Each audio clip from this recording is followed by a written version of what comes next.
भाई और बहनों, आप सभी को प्रभु यीशु मसीह में मेरा प्यार भरा नमस्कार।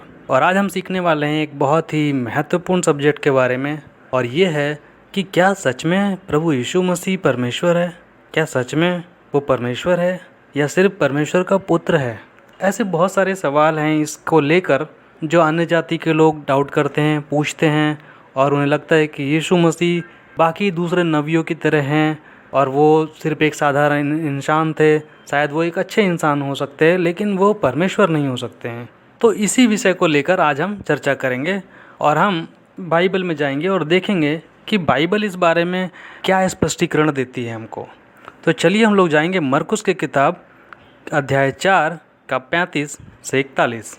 और यहाँ लिखा है, उसी दिन जब साँझ हुई तो उसने उनसे कहा, आओ हम पार चलें। और वे भीड़ को छोड़कर जैसा वह था वैसा ही उसे नाव पर साथ ले चले, और उसके साथ और भी नावें थी। तब बड़ी आंधी आई और लहरें नाव पर यहाँ तक लगी कि वह अब पानी से भरी जाती थी, और वह आप पिछले भाग में गद्दी पर सो रहा था। तब उन्होंने उसे जगाकर उससे कहा, हे गुरु, क्या तुझे चिंता नहीं कि हम नाश हुए जाते हों? तब उसने उठकर आंधी को डांटा और पानी से कहा, शांत रह, थम जा। और आंधी थम गई और बड़ा चैन हो गया। और उनसे कहा, तुम क्यों डरते हो? क्या तुम्हें अब तक विश्वास नहीं? और वे बहुत ही डर गए और आपस में बोले, यह कौन है कि आंधी और पानी भी उसकी आज्ञा मानते हैं? तो इस वचन से हमें ये पता चल रहा है कि यहाँ पर वो लोग नाव में जा रहे हैं, अचानक से तूफान आंधी आ गई, लहरें ऊंची उड़ने लगी और पानी भरने लग गया उनकी नाव में, और वो लोग डरने लगे कि कहीं हम डूब के मर ना जाएं। उन्होंने यीशु मसीह से मदद मांगी और फिर यीशु मसीह ने शांत कर दिया आंधी को भी और पानी को भी।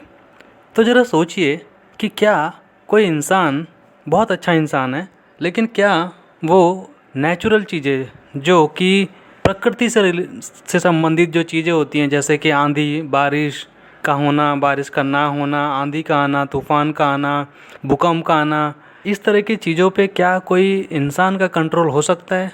नहीं। तो किसका कंट्रोल हो सकता है? और इसका जवाब है कि सिर्फ और सिर्फ परमेश्वर ही इन सब चीज़ों पे कंट्रोल कर सकते हैं। और यहाँ पर इन सब चीज़ों पे कौन कंट्रोल कर रहा है, किसकी बातें मान रहे हैं? आप समझ गए होंगे कि इसका आंसर क्या है। तो यीशु मसीह जो है, उनको प्रकृति जो है उन चीज़ों पर भी उसका पूरा कंट्रोल है, और ये कंट्रोल सिर्फ और सिर्फ परमेश्वर में ही होता है। और यहाँ हमें ये पता चलता है कि वो पूरी तरह से परमेश्वर की तरह ही सर्वशक्तिमान है। हम एक और वचन देखेंगे, मरकुस अध्याय 1 का 40 से 42। और यहाँ लिखा है कि और एक कोढ़ी ने उसके पास आकर कहा, उससे विनती की और उसके सामने घुटने टेक कर उसने कहा, यदि तू चाहे तो मुझे शुद्ध कर सकता है। उसने उस पर तरस खाकर हाथ बढ़ाया और उसे छू कर कहा, मैं चाहता हूँ कि तू शुद्ध हो जा। और तुरंत उसका कोढ़ जाता रहा और वह शुद्ध हो गया। भाई और बहनों, यहाँ पर एक व्यक्ति है जिसको कोढ़ है। कोढ़ एक ऐसी बीमारी होती है जो छुआछूत की बीमारी है, मतलब अगर दूसरे लोग उसके संपर्क में आते हैं तो उनको भी होने की संभावना रहती है, और इसलिए इस तरह के लोगों को लोग दूर रखते हैं, अपने से छूते भी नहीं हैं और ज़्यादातर उनको दूर से दूर रखते हैं। उस टाइम में उनके लिए अलग जगह बनी होती थी जहाँ पर वो सिर्फ सारे कोढ़ी एक साथ रहते थे, नगर से बहुत दूर। अब यहाँ पर क्या होता है कि ये व्यक्ति आता है और प्रभु यीशु मसीह से विनती करता है घुटने पे गिर के कि प्लीज़ अगर आप चाहें तो मुझे शुद्ध कर सकते हैं।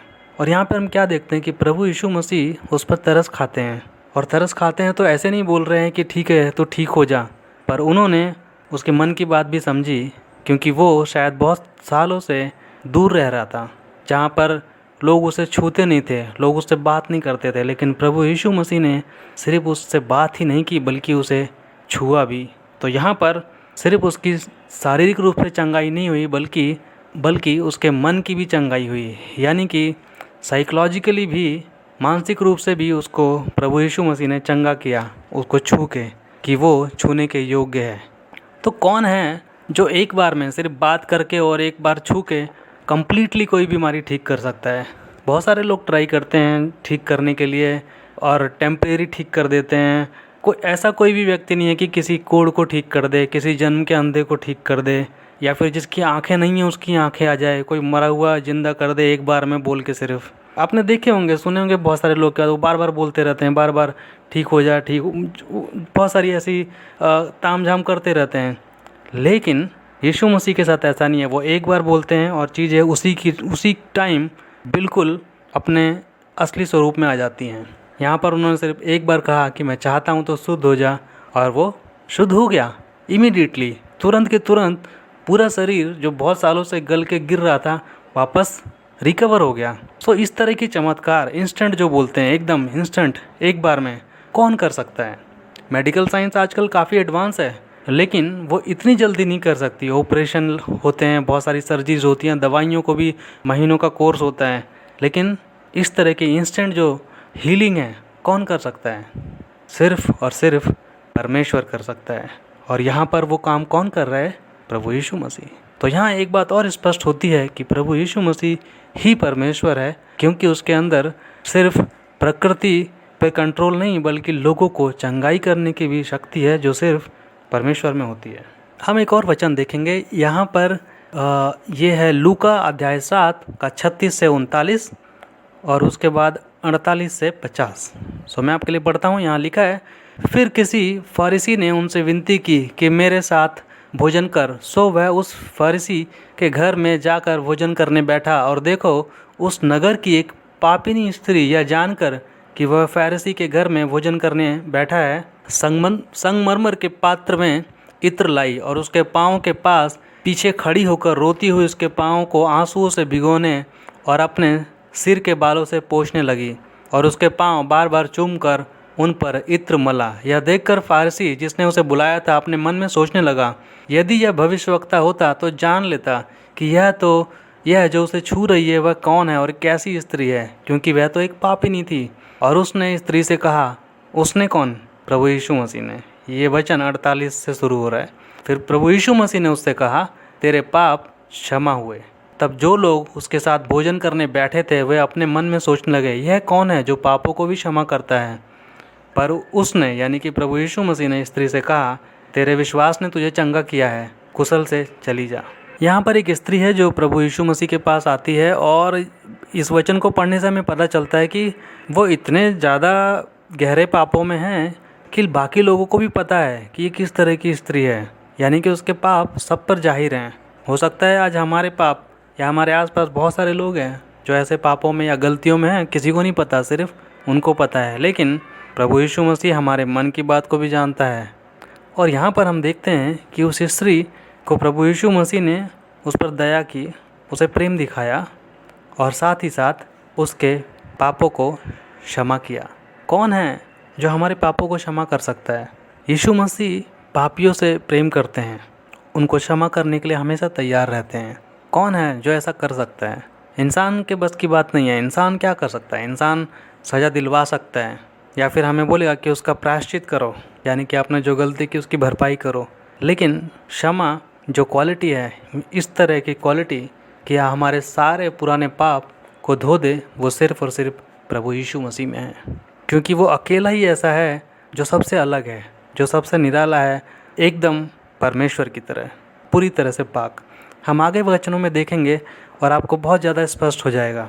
हम देखेंगे 1 यूहन्ना अध्याय 3 का 5, और यहाँ लिखा है, और तुम जानते हो कि वह इसलिए प्रकट हुआ कि पापों को हर ले जाए, और उसके स्वभाव में पाप नहीं। तो यहाँ पर हमें ये पता चलता है कि यीशु मसीह यहाँ पर किस लिए आए थे? ताकि पापों को हर ले जाए, यानी कि पापों को दूर ले जाए हमसे। क्या यीशु मसीह में कोई पाप था? नहीं। किस में ऐसा होता है कि कोई पाप ना हो? इंसानों में ज़रूर पाप होता है, हर एक इंसान ने पाप किया है, लेकिन कौन है जो पाप से रहित है, जिसने कभी कोई पाप नहीं किया है? सिर्फ और सिर्फ परमेश्वर। तो फिर यहाँ पर हमें क्या पता चलता है? हमें ये पता चलता है कि यीशु मसीह ही परमेश्वर है, क्योंकि उसने कभी कोई पाप नहीं किया, क्योंकि वह हमेशा बिना किसी पाप के है। और उसे परमेश्वर बनाने के लिए ये क्वालिटी बहुत ज़रूरी है कि उसके अंदर कोई पाप ना हो। और वचन हमें बताता है कि वह निर्दोष था, उसने कभी कोई पाप नहीं किया। हम देख सकते हैं बहुत सारे जो अन्य जाति के जो भी उनके ईश्वर हैं, आप देख सकते हैं उनमें क्या क्वालिटी है, और आप समझ सकते हैं कि क्या उन्होंने पाप किया है। यीशु मसीह ने कभी किसी तरह का जो है हिंसा नहीं की, कभी लोगों पर सिवाय दया, प्रेम और हीलिंग और लोगों की अच्छाई के सिवा और कुछ नहीं किया। और ये सारी क्वालिटी, यहाँ तक कि पापों को, बड़े बड़े पापों को भी क्षमा किया उन्होंने, अपने को धोखा देने वालों को भी क्षमा किया, और हमेशा ऐसा ही रखा, निरंतर एक जैसा स्वभाव रखा। आप कंपेयर कीजिए, सोचिए उन सारे अन्य जाति के ईश्वरों के बारे में और आपको पता चल जाएगा कि क्यों यीशु ही परमेश्वर है। क्या अभी भी आपको लगता है कि किसी दूसरे ईश्वर में ये क्वालिटी है? तो चलिए एक और वचन देखते हैं, प्रेरितों के काम अध्याय 4 का 12, और यहाँ लिखा है, और किसी दूसरे के द्वारा उद्धार नहीं, क्योंकि स्वर्ग के नीचे और मनुष्यों में और कोई दूसरा नाम नहीं दिया गया है जिसके द्वारा हम उद्धार पा सके। सो वचन बताता है कि सिवाय प्रभु यीशु मसीह के दूसरा कोई नाम दिया ही नहीं गया अभी तक। ऐसा कोई भी नहीं है जिसके द्वारा हमें उद्धार मिल सके। लोग क्लेम कर सकते हैं, बहुत सारे ऐसे ईश्वर या फिर दूसरे नबी होते हैं जो इस तरह का क्लेम करते हैं, लेकिन बाइबल हमें क्लियर बताती है कि कोई दूसरा है नहीं जिसके द्वारा हमें उद्धार मिल सके या फिर जो कोई हमें उद्धार की तरफ ले जा सके। क्या आज हम विश्वास करते हैं प्रभु यीशु मसीह में? क्या आज हमारा विश्वास कंप्लीट है उसके अंदर? अगर आज हम प्रभु यीशु मसीह में विश्वास रखते हैं तो हम उसकी आज्ञा को भी मानेंगे, और हम अगर उसकी आज्ञा और उसकी जो शिक्षाएं हैं उस पर चलेंगे तो डेफिनेटली हम भी उसकी तरह उद्धार के पास पहुंच जाएंगे। हमारा भी उद्धार यानी कि सल्वेशन होगा ज़रूर। एक और वचन पढ़ेंगे यहाँ पे, यूहन्ना अध्याय 14 का 6। आप सभी जानते हैं वचन। यीशु ने उनसे कहा, मार्ग, सच्चाई और जीवन मैं ही हूँ, बिना मेरे द्वारा कोई पिता के पास नहीं पहुँच सकता। तो यहाँ पर यीशु मसीह ने एकदम साफ और बहुत ही क्लियर शब्दों में बता दिया कि मार्ग का मतलब सिर्फ एक ही मार्ग है, और वो है प्रभु यीशु मसीह। बहुत सारे रिलीजन हैं और भी दूसरे अन्य जातियों के रास्ते हैं, लेकिन वो रास्ते हमें कहीं ना कहीं पहुंचाएंगे, लेकिन हमारे उद्धार यानी कि हमारे स्वर्ग के लिए उसकी तरफ हमें नहीं ले जाएंगे। कहीं ना कहीं आपको पहुंचा देंगे, लेकिन वो वहाँ नहीं ले जाएंगे जहाँ आप जाना चाहते हैं। दूसरी बात कि सच्चाई भी मैं हूँ। सच्चाई का मतलब पूरी सच्चाई। सारे जो और भी बहुत सारे जो धर्म हैं उनमें थोड़ी मोड़ी अच्छी बातें होती हैं, झूठ मत बोलो, ये मत करो, बुरा मत बोलो, बहुत सारी अच्छी बातें उनमें भी होती हैं, लेकिन जो पूरी सच्चाई है वो सिर्फ़ और सिर्फ प्रभु यीशु मसीह में है, और ये बहुत साफ वचन हमें बताता है। तीसरी बात कि जीवन भी मैं ही हूँ। सो अगर हमें प्रभु यीशु मसीह के साथ जीवन बिताना है तो हमें उसके जीवन की कॉपी करनी है, यानी कि उसके जैसा ही अपना आचरण रखना है, जैसा उसने सिखाया, जैसा वो हमें चाहता था, हमें उसी रास्ते पे चलना है। हमें यहाँ पे वचन में बहुत साफ और क्लियरिटी मिलती है कि कौन है जो प्राकृतिक आपदाओं पर यानी कि सुनामी या फिर तूफ़ान या फिर धरती हिल जाना, इन सब चीज़ों पे कौन कंट्रोल कर सकता है? सिर्फ परमेश्वर। और यहाँ पर हम देखते हैं कि प्रभु यीशु मसीह उन सब पर जो है उनका आधिपत्य है। दूसरी चीज़, कौन है जो किसी के पुराने से पुराने रोगों को, बीमारी को सिर्फ एक बार में, सिर्फ वन टाइम बोल के पूरी तरह से कम्प्लीटली हटा सकता है? परमेश्वर। दूसरे लोग ट्राई करते हैं 10 बार, 20 बार या फिर कुछ साल, कुछ महीने लगते हैं, जिसे हम मेडिकल साइंस बोलते हैं, लेकिन प्रभु यीशु मसीह ने वन टाइम में हमेशा किया। इसका अर्थ है कि ये ऐसी क्वालिटी सिर्फ और सिर्फ परमेश्वर में होती है, और वही हम प्रभु यीशु मसीह में देखते हैं। तीसरी चीज़, कौन है जो हमारे पापों को क्षमा कर सकता है? हमारे कंप्लीट पापों को सिर्फ और सिर्फ परमेश्वर, क्योंकि क्षमा के लिए हम उसी के पास जाते हैं और वही हमें कम्प्लीटली माफ़ करता है। मतलब कि हमारे पूरे गुनाह को साफ़ करके हमें फिर से एक न्यू बॉर्न की तरह बना देता है। और ये क्वालिटी कौन है? प्रभु यीशु मसीह में है, जैसे उन्होंने उस स्त्री के पाप क्षमा किए। भाई और बहनों, ऐसे बहुत सारे स्क्रिप्चर्स हैं बाइबल में। मैं यहाँ पे सिर्फ कुछ इंपॉर्टेंट पॉइंट ले रहा हूँ, और अगर आप चाहते हैं तो आप मुझे ज़रूर कमेंट कीजिए। मैं और भी सारे स्क्रिप्चर्स आपको बता सकता हूँ कि कहाँ कहाँ यीशु मसीह ने क्लेम किया और कैसे कैसे, और ऐसे बाइबल पूरी भरी हुई है इन सब बातों से। हमारे पास बहुत सारे अनगिनत प्रूफ हैं कि यीशु मसीह ही परमेश्वर है और कोई दूसरा नहीं है। बहुत से लोगों को ये भी डाउट होता है कि क्या परमेश्वर इंसान के जैसे हो सकता है? तो हाँ, हो सकता है, इसीलिए यीशु मसीह इंसान के रूप में आए।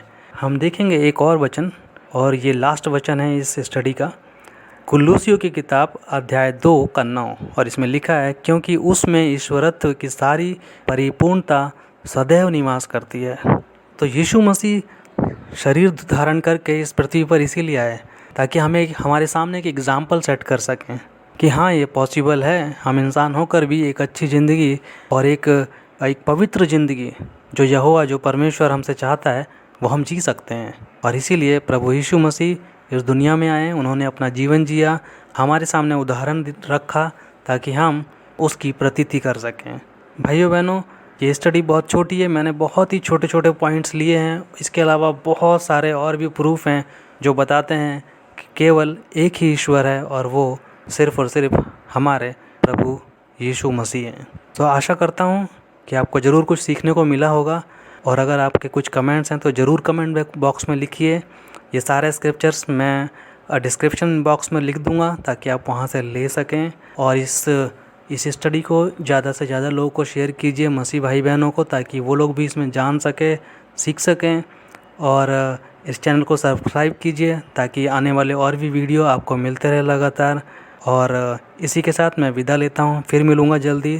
तब तक प्रभु का अनुग्रह आप सब पे बना रहे। जय मसीह की।